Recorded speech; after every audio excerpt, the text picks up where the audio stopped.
Bonjour à tous, vous avez été nombreuses et nombreux à me demander de vous faire une vidéo spécifique qui va venir compléter le programme 10 jours pour mettre en place une communication sereine et efficace avec mon enfant. Alors, je vous fais une vidéo que je vais vraiment inclure au programme, ça sera plus simple parce que pour l'instant, je réponds aux mails, parfois en séance et j'explique. Donc, les cartes se composent en deux groupes, si je puis dire. Donc, il y a le groupe des affirmations positives et le groupe selon la situation. Donc, on va commencer par les affirmations positives et je vais vous expliquer un peu comment les utiliser. Donc, pour les affirmations positives, par exemple, cette carte, je sais que je suis importante. Votre enfant peut utiliser soit une carte, vous prenez une carte par semaine et votre enfant passe la semaine à faire des affirmations sur une, deux, voire trois cartes. Par exemple, si je prends trois cartes, je vais prendre celle-ci. Donc, je sais que je suis important, j'ai confiance en moi, je sais que je suis talentueux. Ce qu'on peut faire, on prend trois cartes mantra positives. Donc, je prends par exemple, j'ai confiance en moi. Hop, on la place. Hop, on va la mettre ici, notre petite carte mignonne. Donc, on va poser la question à notre enfant, dans quelle situation est-ce qu'il sent qu'il a confiance en lui? Pourquoi cette question?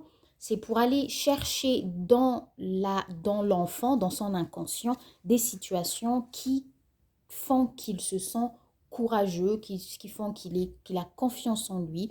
Par exemple, j'ai confiance en moi et vous, le parent, vous allez lui demander, mais est-ce que tu peux me dire dans quelle situation est-ce que exactement tu as eu confiance?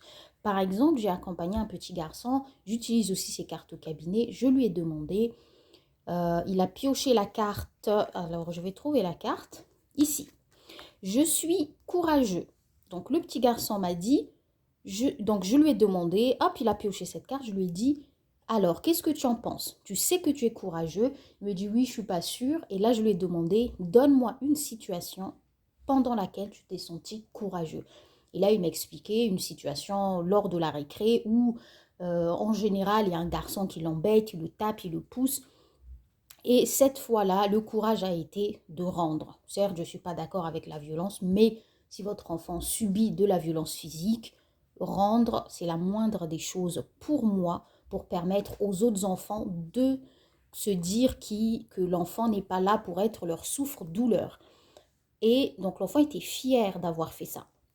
Donc par exemple, on prend ça, cette carte-là, je sais que je suis important. Important, comment est-ce que tu sais? Est-ce que tu peux me donner un exemple de situation où tu te sens important? Par exemple, quand maman me fait un câlin, quand j'aide quelqu'un à l'école ou à la maison, ou quand j'aide un camarade, ou peu importe les exemples, mais allez chercher avec les mots de votre enfant les situations dans lesquelles il se sent confiant avec ces cartes d'affirmation positive. Par exemple, je sais que je suis belle. Pourquoi? Comment est-ce que je le sais? Ainsi de suite. Je suis brillant. Comment est-ce que tu sais ce que c'est qu'être brillant? Donc, on pose des questions comme ça. On peut faire, voilà, trois cartes la semaine et on revient pour nourrir la confiance de l'enfant. Voilà, par exemple, là, l'intelligence, je sais que je suis aimée par mes parents, mes grands-parents, bref, toutes les personnes qui comptent réellement pour l'enfant. C'est important de faire prendre conscience à l'enfant qu'il est aimé, qu'on tient à lui. Là, par exemple, qu'il a du talent. Dans quelle situation est-ce qu'il estime avoir du talent? L'enfant va vous dire dans quelle situation vous pourrez l'encourager aussi et l'aider à trouver ses mots parce que vous savez aussi à quel moment est-ce que votre enfant était courageux, notamment soit à la maison ou lors d'une activité où il s'est vraiment dépassé. Donc la détermination, je suis fière de moi. Pourquoi? À quel moment est-ce que tu t'es senti fière de toi? En fait, cette technique-là, elle vient de la PNL, la programmation neurolinguistique, qui permet à la personne à qui on pose ces questions d'ancrer en elle, euh, d'ancrer en elle le souvenir positif de cette fierté-là. Et le fait de l'ancrer au fur et à mesure dans l'inconscient de l'enfant et de se rappeler de vraies situations. Ici, on ne vient pas inventer à quel moment est-ce que tu as été fort. On vient vraiment se rappeler des situations et le fait de les remémorer permet à l'enfant d'ancrer en lui cette situation et le fait d'en parler entre guillemets régulièrement permet à l'enfant de se convaincre qu'effectivement il est fort, il se respecte et il respecte les autres. Voilà, par exemple, je sais que j'ai de la chance parce que je suis un enfant aimé, bien entouré. Donc, allez chercher vraiment tout ce qui est positif chez votre enfant pour qu'il puisse réaliser qu'effectivement, il n'y a pas que du mauvais. Voilà pour cette partie. On va passer à l'autre partie. Donc, la deuxième partie qui vient ressortir certaines situations, il n'y en a pas des masses, donc on ne va pas trop durer sur celle-ci. Donc là, par exemple, cette carte, hop, je la pose pour qu'elle puisse être plus facile à lire. Hop. Si je suis en colère, je m'isole pour me calmer, je respire calmement. Donc cette carte est une invitation pour que l'enfant apprenne à se calmer autrement que par les grosses colères, les grosses crises. Donc vraiment faire intégrer à l'enfant petit à petit que lorsqu'il y a une colère, vaut mieux s'isoler, se calmer, soit dans sa chambre ou même au coin, et qu'il puisse respirer calmement. Une fois qu'il revient à lui, ben, il peut s'exprimer. Voilà, quand tu te seras calmé, tu viendras, on en parle. Il y a celle-ci aussi, je me sens triste, cela peut arriver, je fais une activité qui me fait du bien. Par exemple, votre enfant peut subir des moqueries à l'école, où il ne se sent pas bien, où il s'est disputé avec quelqu'un, papa, maman, frère et sœur. Et donc, s'il ne se sent pas bien, invitez l'enfant à faire une activité, une ou plusieurs activités qui lui permettent de se sentir mieux. Et ces activités-là, vous allez l'aider à aller chercher l'activité qui lui correspond. Par exemple, est-ce que c'est du dessin? Est-ce que c'est même de la peinture? Est-ce que c'est juste s'allonger, faire une sieste? Est-ce que c'est parfois jouer, ça peut arriver aussi, hein, à des jeux vidéo, une trentaine de minutes, ça le détend et ça permet à l'enfant de switcher, de passer d'une émotion de tristesse à une autre émotion. Ça peut être aussi une balade en forêt avec vous, faire du vélo, bref, s'aérer l'esprit et apprendre à l'enfant que quand tu te sens pas bien, tu peux faire autre chose pour permettre à ta tête de ne pas rester dans l'émotion qui est pas la bonne. Voilà, donc ici, je peux faire des erreurs. Le plus important, c'est de reconnaître, c'est de les reconnaître pour ne pas les recommencer. Donc, par exemple, votre enfant casse quelque chose, il fait du mal à quelqu'un, il le tape, il le mord. On peut faire du mal de différentes façons tout en restant vraiment dans l'enfance et dans l'innocence. Expliquer à l'enfant que c'est pas bien. Il faut que l'enfant reconnaisse que ça, c'est pas bien. Pourquoi? Vous lui expliquez pourquoi ce n'est pas bien, comment il peut faire pour dépasser ça. Et une fois qu'il aura intégré ça, il va moins le faire, notamment à l'âge où on mord les autres, où on peut taper ou parfois dire des gros mots. Donc, c'est OK de faire des erreurs, mais c'est bien aussi d'apprendre à les dépasser. Donc ici, donc si je n'arrive pas, je demande de l'aide. Là, cette carte, elle est très importante. C'est pour apprendre aux enfants à ne pas rester bloqués sur un échec. Par exemple, votre enfant, il a été, je ne sais pas, je prends un exemple, il a été au basket, un match, tout le monde a marqué sauf lui. Ben, c'est pas grave, il demande de l'aide. Il dit par exemple à son prof, je sais pas si on les appelle, à son coach, voilà, est-ce que vous pouvez m'apprendre à mieux faire ou jouer un peu plus au basket avec papa, maman, un tout petit peu à la maison pour lui montrer la posture du jet de ballon, des trucs comme ça. Enfin là, je ramène ça au basket, mais ça peut être vraiment tout et n'importe quoi. Demander de l'aide, même à l'école. Si je n'ai pas compris, il ne faut pas avoir honte, peur de dire je n'ai pas compris parce que c'est comme ça qu'on apprend et c'est comme ça aussi que votre enfant va apprendre à avoir confiance en lui, apprendre aussi à s'exprimer devant les adultes parce que beaucoup d'enfants ont du mal à parfois s'exprimer auprès des adultes et même appeler de l'aide, enfin demander de l'aide notamment lors d'un conflit.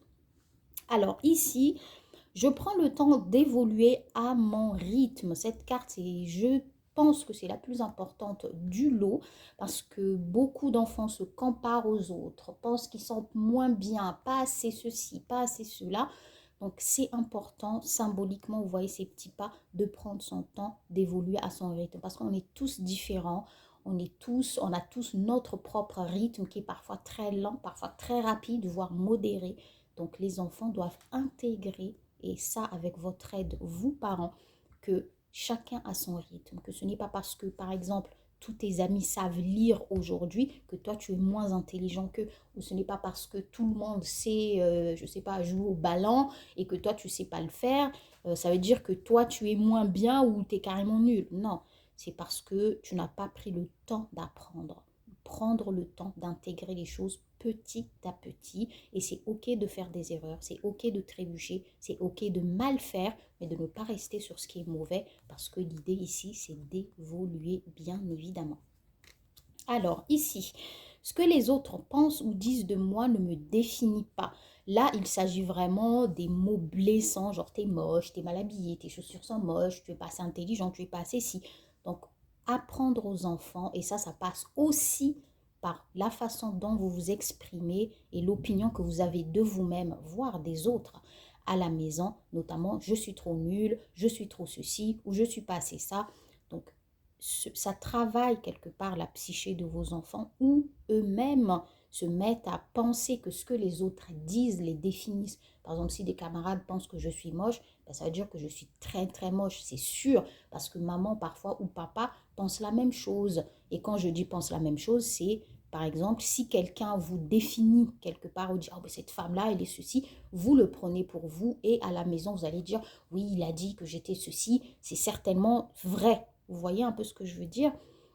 Donc, apprenez à vos enfants que les autres, l'avis des autres, qui n'est pas le vôtre ou celui du papa, ou papi et mamie quand il y a la bienveillance, ne les définit pas. La vraie personne qui définit l'enfant, ce sont ses parents. Et on sait tous entre nous que nos enfants sont très bien, on les aime tels qu'ils sont. On fait des efforts pour qu'ils puissent s'améliorer, c'est pour leur bien et le nôtre, mais personne n'a le droit de définir votre enfant tel qu'il ne l'est pas. Voilà, c'est un enfant qui est comme il va apprendre à s'améliorer petit à petit et c'est important qu'il le sache. Et la dernière, après je vous laisse avec ça, si un camarade me fait mal verbalement ou physiquement, je le dis à un adulte. Cette carte vient en fait aborder un tout petit peu le sujet du harcèlement scolaire. Parce que beaucoup d'enfants que j'accompagne sont victimes de harcèlement scolaire et ne savent pas ce qu'ils vont faire avec les moqueries, les petites tapes, les je te pousse à l'extérieur, je t'insulte. Surtout les enfants à partir de la CE2, CM1, CM2, ils sont assez souvent victimes de moqueries. Donc expliquez à votre enfant qu'il ne doit pas rester sur une moquerie ou une insulte qui peut être grave envers sa personne. Donc, qu'il aille dire à la maîtresse, aux parents, qu'il n'y a pas de secret. Apprenez à vos enfants que les secrets, c'est pas bon à cet âge-là. Il faut qu'ils disent les choses, qu'ils disent à la maîtresse, qu'ils n'aient pas honte de dire à la maîtresse et qu'ils le disent à vous aussi. Que si un camarade me casse les pieds pour être très clair, ben je le dis à papa, je le dis à maman, je le dis à maîtresse parce que c'est normal de dire les choses et ce n'est pas normal de se faire traiter à l'école ou ailleurs.